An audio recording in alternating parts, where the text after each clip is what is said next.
What's up guys, it's Lily May and welcome back to my channel, or welcome if you are new.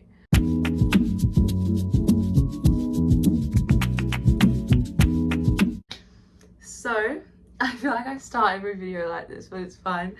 I have been MIA for a while, the same reason as always, study and life gets in the way, but I have been praying so much about this channel and what God wants me to do in and through this, and I just have been getting so many new ideas, dreams and hopes and visions for this platform, and I'm so excited to see what God does in the rest of this year and in the new year coming and the years coming. Like, honestly guys, I have got so many amazing things planned for this channel and I'm so excited.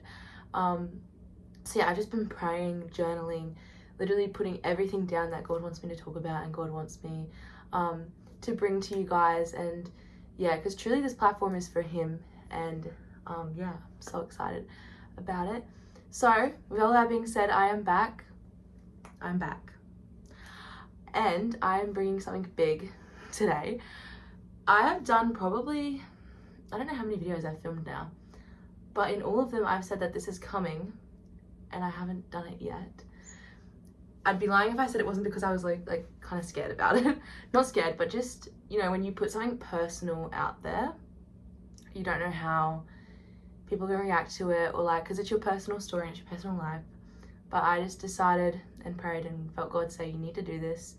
Put all fears aside and just jump straight in and do this. So today I'm going to be making that bold move and sharing my testimony with you guys. I'm so excited. I'm very excited about this, and I know that a lot of people have been waiting for this, so I'm very, very, very excited. So without further ado, let's get straight on to the video. I think before I share my testimony, it's important to talk about what a testimony actually is, because some people might not even know what that is. So testimony is basically the story of how you came to know Jesus and how you came to build your own personal relationship with God. That's it in a nutshell. So my testimony begins by this. So I was born and raised in a Christian family. My mum is a pastor, so I've always been a pastor's kid. I was basically born into church.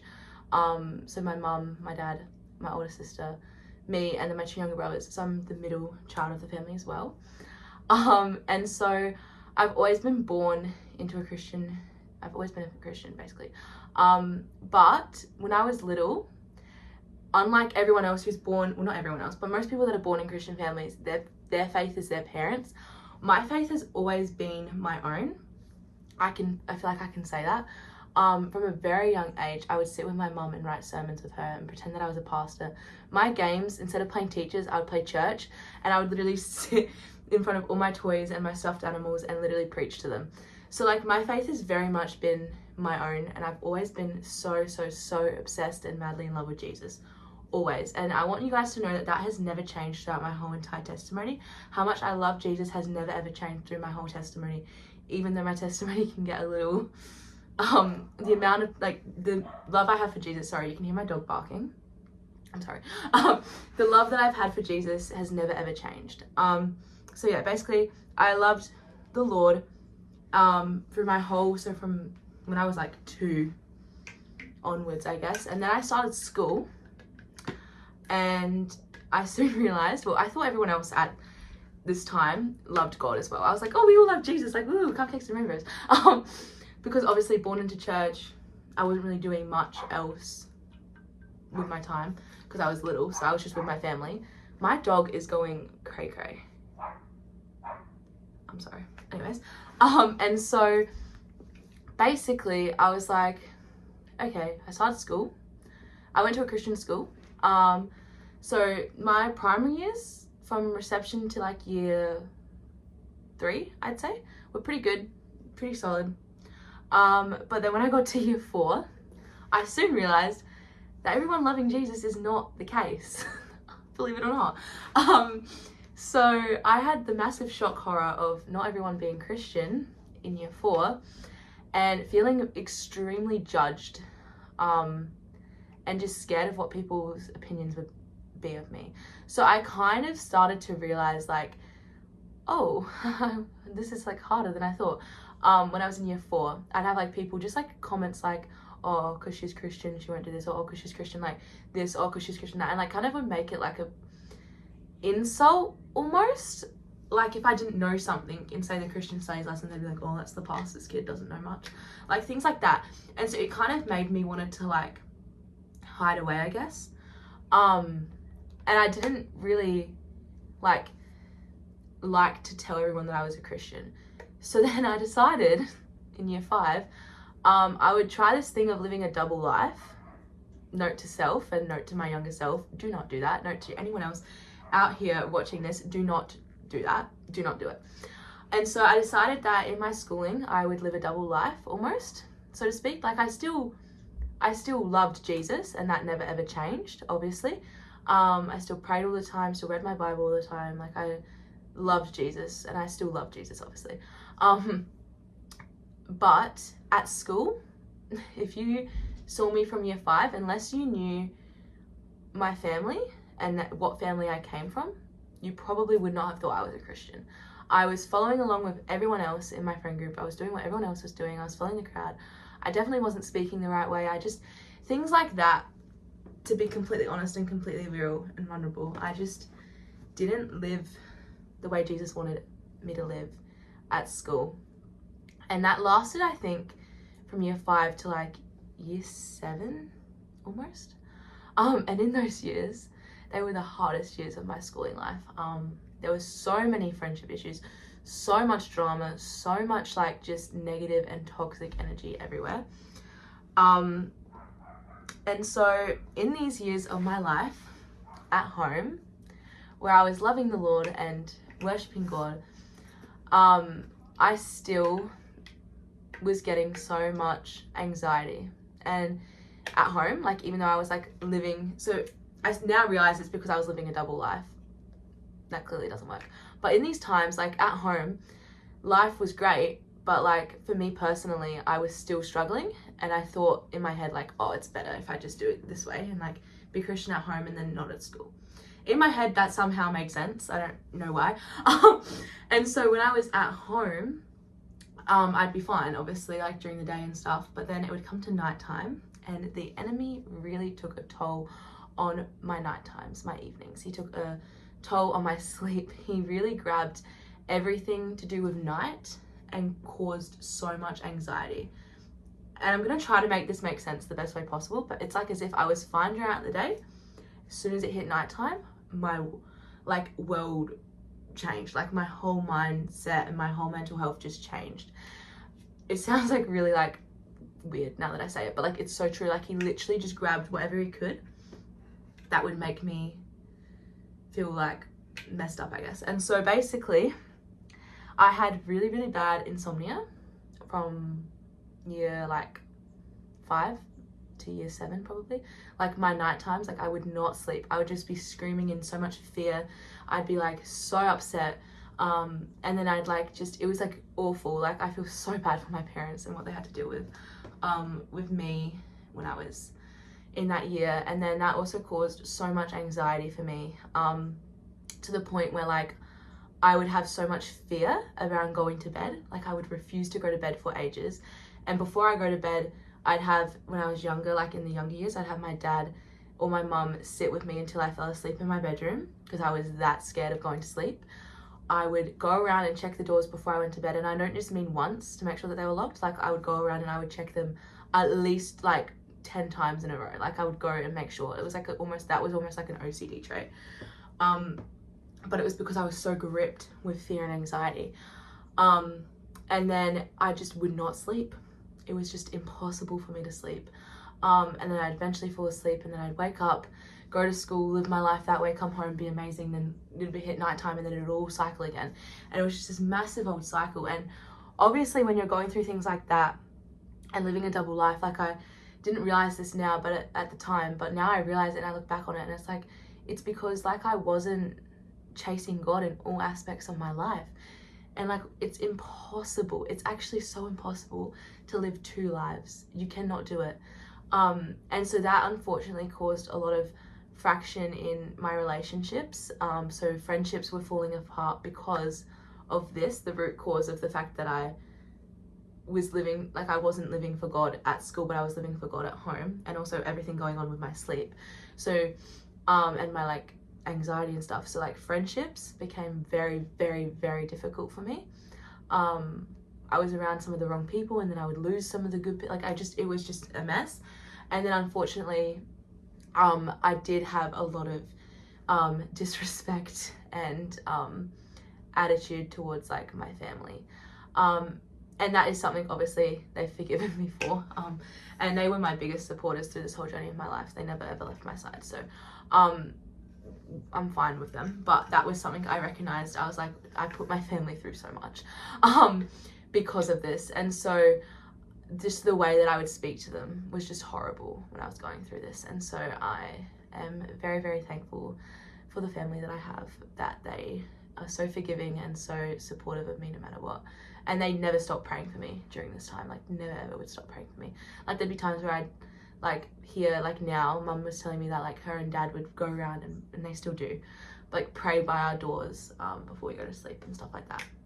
And so then basically this whole time until year 7, this is what's happening. And like, I don't know when I hit the realization of what I was doing exactly, but it was within the time frame of when we moved church.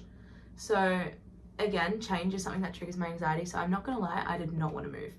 I did not want to. The thought of moving church, because that other church was all I had ever known, even though I knew deep down like we had to move on, and like it was time for us to go somewhere where we can just grow and thrive more in our faith. And that church was so, so beautiful for the time we were in it. And so we moved churches. Mum got offered another job, and we really felt God calling our family to the church that we are currently at. And I remember walking in and just being like, whoa, like, first of all, there are so many people my age here.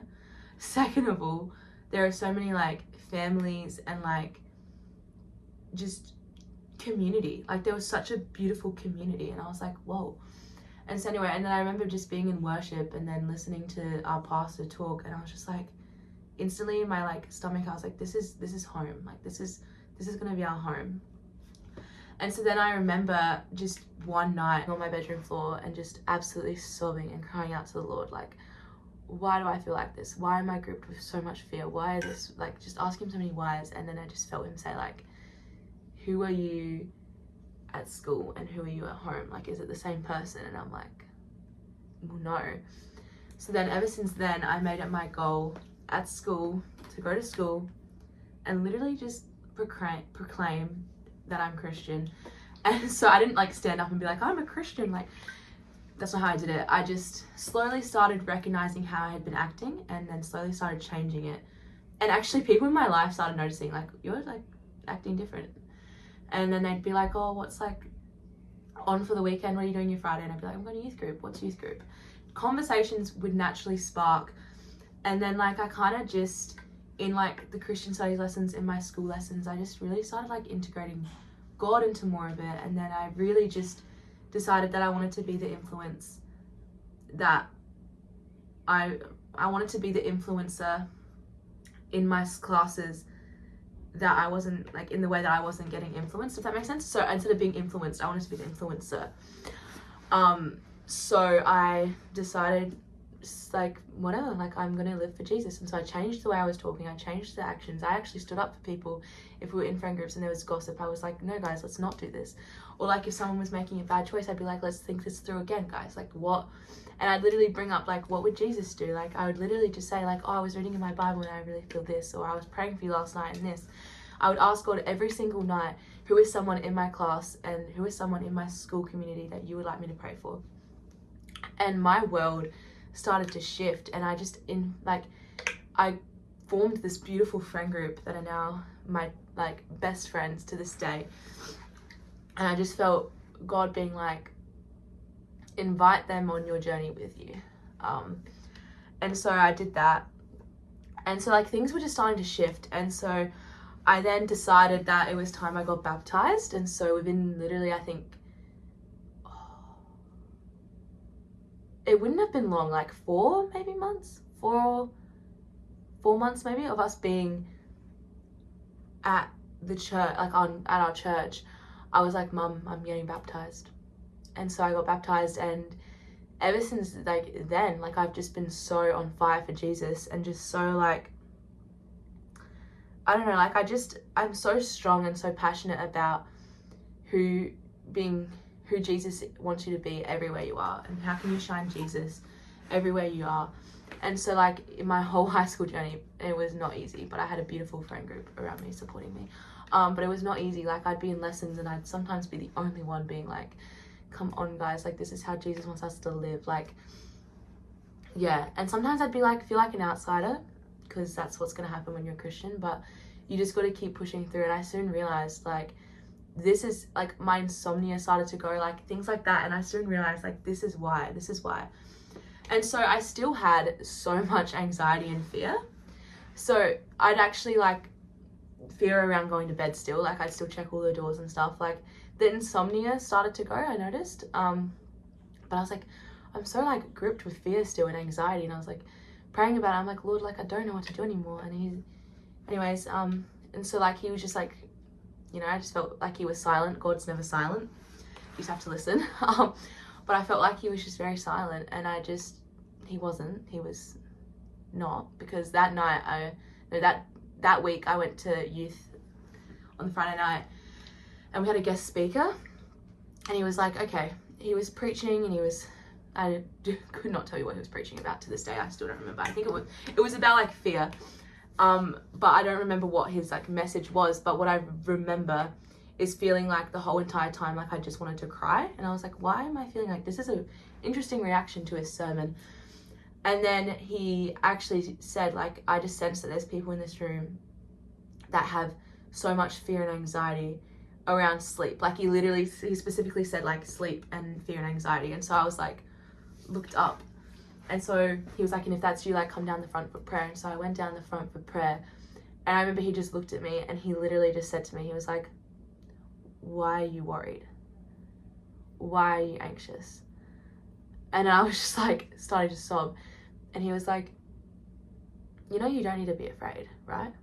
And I was like, hold on, what? And he's like, you know that God has never ever left your side. Like God is always with you. Like you do not need to be afraid. Like it was so simple what he said. He said, why are you worrying for? You don't need to be afraid. And I was like, oh. And like the realization of those simple words just sunk in, and I was like, whoa. I was like, what?